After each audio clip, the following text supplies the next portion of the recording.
Hey, what's going on, guys? Welcome to the channel. We have some breaking news. UFC 289 main event, Amanda Nunes versus Julianna Pena 3 is now canceled. Julianna Pena pulled out of the fight with broken ribs, and the UFC is replacing her with Irene Aldana. So the new main event of UFC 289 will be Amanda Nunes versus Irene Aldana for the UFC Women's Bantamweight title. And honestly, I've never been more happy to report to you guys of a main event cancellation of a UFC pay-per-view. This is going to be my reaction to the news. This is going to be my early prediction for the new title fight atop UFC 289. And honestly, my initial reaction to this news, I felt like they brought Dale Earnhardt back to life. That's how happy I was, because Amanda Nunes versus Julianna Pena 3 made absolutely no sense. Julianna Pena got absolutely destroyed in the rematch at UFC 277, which was in July of last year, late July. And I think one judge gave it to Amanda Nunes 50-43. That is 2 10-8 rounds. And that fight was utter domination. And there was no need for a trilogy. I don't know why the UFC went with a trilogy. I was disgusted with the fact they went for a trilogy. And they waited like 8 months to even announce it. So I don't know what they were waiting on. And Julianna Pena had absolutely no business getting a trilogy title fight against Amanda Nunes. She used a lot of excuses. She said, oh, she came out in a different stance. That's why she beat me up for literally 25 minutes straight. And I lunged forward with my hips square, slinging wild combinations, then getting clipped and countered and dropped. And there was really no reason for the UFC to book that fight. And before UFC 289, the main event was announced, it was supposed to be, it was rumored for a while. I can't remember what card it was supposed to be on. But you were originally supposed to get Amanda Nunes versus Irene Aldana. Now, I don't know what happened. It was never official, but that was the rumor going around. And then out of the blue, they announced Nunes versus Pena 3. And I believe the majority of the MMA community was disgusted. It's completely unwarranted. I understand that Julianna Pena won the first fight back at UFC 269 in December of 2021. But that was a combination of factors that kind of led to Julianna Pena's victory.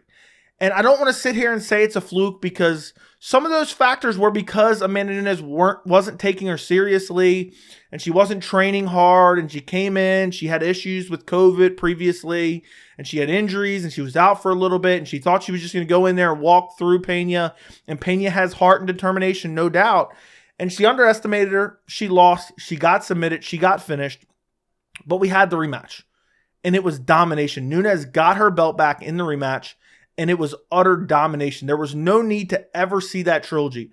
But I guess because the lack of the depth at the women's bantamweight division, because the UFC just refuses to develop talent and develop new contenders and sign new talent, they were like, you know what? The two most prominent names right now are probably Amanda Nunes and Julianna Pena. And Julianna Pena is going to talk at least and maybe make it somewhat, I guess, buyable. Yeah, I don't even know. Julianna Pena is not pushing any pay-per-view sales, but she's got a loud mouth. She's going to talk a bit. She's going to try to hype up the fight a bit. But who really wanted to tune in and watch her get 50-43 again? I certainly didn't. I mean, I don't know how, and I don't want to turn this into a Julianna Pena bashing video. I don't know how Julianna Pena's striking coach is like watching her hit the heavy bag, and he's like, yeah, that's damn good, Julianna. I mean, she's horrible. She's got horrible striking. She got submitted by Irene Aldana to me not that long ago, who's a striker primarily. Don't get me wrong. Julianna Pena is an okay fighter. She's got heart. She's got grit. She's got toughness. She's got determination. She's got self-belief. She's got stamina. But, I mean, she has no business beating Amanda Nunes. Everything just kind of compiled together to get her a win in that initial fight. But there was no need for the UFC to book this trilogy. I don't think anybody wanted it. But what I will say is I am so happy for the Canadian fans. I know Amanda Nunes versus Irene Aldana is not the best main event, but it's better than what you originally had. And also, you can't forget the co-main event, Charles Oliveira versus Beneil Dariush. And also, at the end of this video, there was another fight cancellation for UFC 289 that we're going to talk about later at the end of the video, just briefly. But that co-main event, Charles Oliveira, Beneil Dariush, that's the real main event. In my opinion, Amanda Nunes versus Irene Aldana is better, but in my opinion, it's a post-lim compared to Oliveira versus Dariush, an amazing lightweight matchup. And when I look at Amanda Nunes versus Irene Aldana, I see a fight that could be mildly competitive. Irene Aldana is not small for bantamweight. In her last fight at UFC 279, she had one of the most impressive TKOs I've ever seen. It was a close competitive fight. I could be mixing this up a little bit. But if I remember correctly, going into the third round, I think you had Aldana winning the first round. Chaston started to take on the second round, won the second round. Third round was going to be the deciding round. I might have the rounds mixed up. Maybe it's the opposite, but I think that's the way it went. And then in the third round, it's looking like, okay, Macy Chaston gets her down. It's looking like it's going to be more of that second round. It looks like she's going to win the third round. She's going to win the fight. And Irene Aldana throws a up kick, I guess. I don't even know if I want to call it an up kick. It's more of like a heel kick from her back. Heel kick to the liver and finishes Macy Chaston. One of the best TKO, KOs, whatever you want to call it, of 2022, in my opinion. Bare minimum top 5. And she's on a 2-fight win streak. She's on a 2-fight finishing streak. And, you know, she's never fought Amanda Nunes. So it makes perfect sense. I know her last 2 fights were at catchweight, but I think 279, which was her last fight, it wasn't her fault. The fight before that was her fault. But when you're looking at the bantamweight division and you're looking at a lack of contenders, Irene Aldana is the most deserving contender right now. And it's at least a somewhat competitive fight on paper. Amanda Nunes is on the decline. There's no doubt. She's getting older. She's getting complacent. Maybe she had that fire reignited when she lost to Julianna Pena in the first fight. But when I look at a fight, what makes me excited for it, you know, regardless of what fight it is, what division it is, I at least want to see a perceived level of threat. And when I saw Amanda Nunes versus Julianna Pena 3, I'm like, okay, Nunes has definitely got this. Unless she slips on a banana peel and, you know, tears her ACL in the cage or breaks her big toe, there's no way she loses that fight. When I look at this fight against Irene Aldana, I see a losable fight for Amanda Nunes. I'm not saying she's going to, and we're going to get to my early prediction in a second. But Irene Aldana, she's a well-rounded fighter. She's not small for the weight class by any means. She's big for bantamweight, which is a good advantage to have against Amanda Nunes.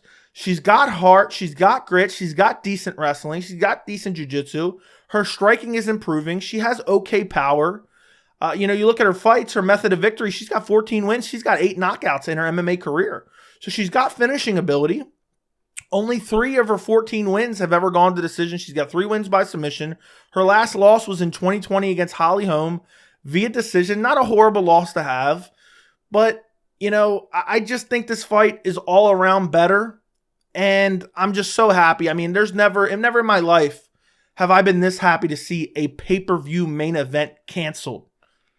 And I'm happy for the people who are attending UFC 289 in Canada. I'm so happy for you guys because this is a better fight. It's not substantially better. It's not, you know, you're not getting upgraded to like a John Jones, Sergey Pavlovich, just to throw one off the top of my head. But Amanda Nunes versus Irene Aldana is a much better fight. Now, in terms of an early prediction for this matchup, I have to go Amanda Nunes. I just think, even though I feel like she's starting to decline and she's starting to focus less on her training because she believes she's so far ahead of all these other women in the division, I just still think she's the better fighter. I think, you know, she had a bit of a wake-up call against Julianna Pena, and I don't see her making that same mistake against Irene Aldana. I wonder, though, you know, was she going from, you know, I know Julianna Pena was saying Nunes didn't want to fight her. If I was Nunes, I'd want to fight Julianna Pena 5 times. That's the easiest fight of your life at this point, especially if you take it seriously. But this is a little bit different matchup for her. You know, Julianna Pena, she rushes forward and she strikes as if she's trying to shoo off bees. She's being attacked by a swarm of bees, and that's her striking. Irene Aldana has a little bit more technical striking. She has a bit of power. Julianna Pena really doesn't have power. So it is a little bit of a different matchup, but I just think Amanda Nunes, her striking is very technical. She has good power. She has good jiu-jitsu. When she has a full training camp and takes it seriously, she has good stamina. She went 5 hard rounds in the last fight. Every single round just beating the brakes off of Julianna Pena.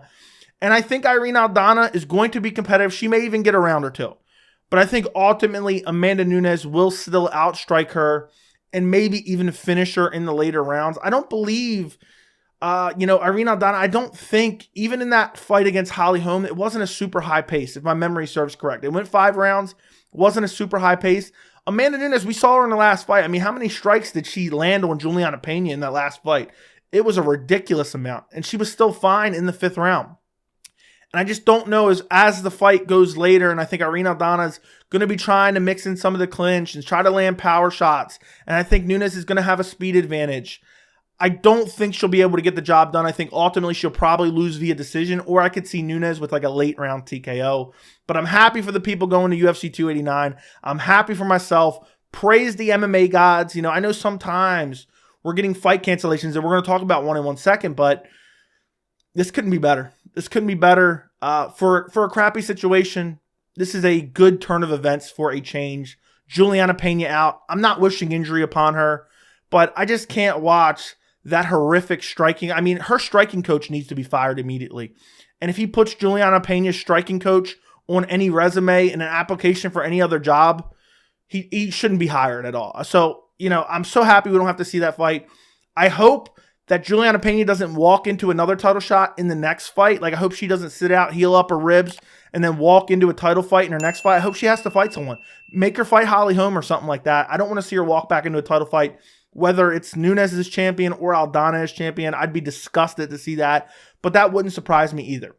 Now, when you look at UFC 289, you have Charles Oliveira, Beneil Dariush as the co-main event, and you also have some other solid fights on the card. You have Dan Ige versus Nate Landwehr. You have Nasruddin Imavov versus Chris Curtis. There was one other notable fight that was on this card that I was looking forward to. It was a fun style matchup. It was Stephen Wonderboy Thompson versus Michel Pereira. That fight is canceled. We don't know why. They pulled it off of UFC 289.